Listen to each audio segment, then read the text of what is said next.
You don't have to look far to find people who live the van life, the life that looks amazing, the life that you always want to live in, the life that you don't have the time or the money to live it.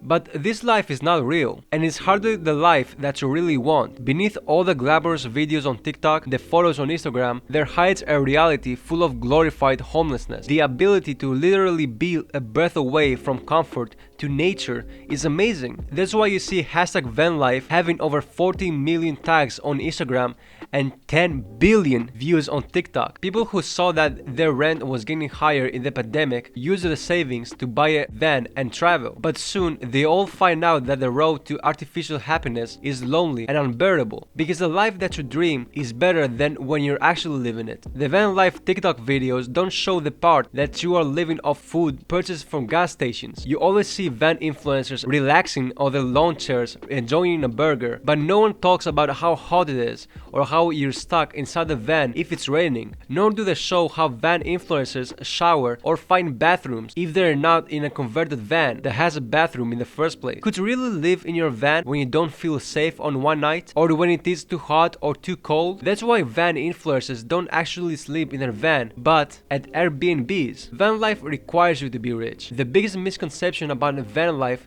is that it's affordable. That's one of the biggest things that makes people interested in van life. But seeing the overall prices, it's insane. The price of a good van, the kind of van that doesn't require you to move to a hotel to sleep for the night and has a bathroom, is $174,000, plus the expenses of gas and food, especially today with inflation, as well as renovating the van to make it more habitable and paying for unexpected emergencies along the way if you want to live like a decent human being, are $270,000. Give or take. I'm not a good mathematician. It will be better to travel at this point, considering how this van life demands you to be moving around at all times from place to place. You won't even have a job to fund your expensive life. That is, if you're not an influencer, a trust fund kid, or work a remote job. All of the influencers that you see, the important skill of hiding the downsides of their lives. Because if they show something negative, it ruins the perception that they build for their social media pages. No one will want to follow a person who complains about their lives and doesn't upload beautiful photos and videos all the time. So they have to keep this beautiful illusion going, even if it makes younger audiences feel like they need to buy objects or a lifestyle that doesn't live up to the hype. When influencers put their livelihoods on a trending hashtag, they will do everything to make it as appealing as they have to, because if they show the downsides, they will be at risk of losing their following and in fact their livelihood.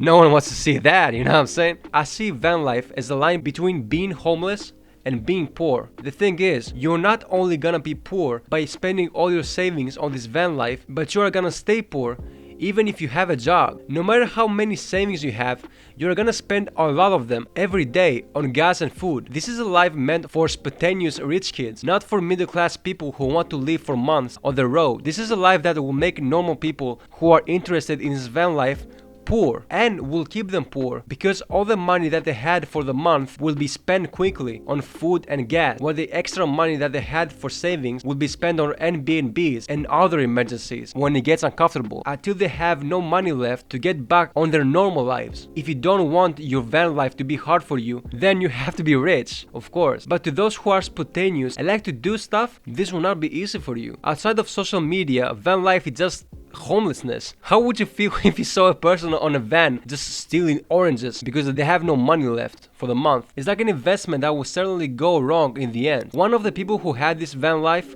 now lives in a hostel, saving up for an apartment, looking to go back to school to major in a field like UX design or tech, try to rebuild her life. I'm not saying that van life is the worst thing in humanity, of course not. It's great to live from place to place, living close to nature like a vagabond, seeing new things all the time. I want to do it too, man, but there's a great contrast between influencer and reality. It's good to hope on a free life, but don't allow yourself to be disillusioned because of them. They sell an illusion very greatly.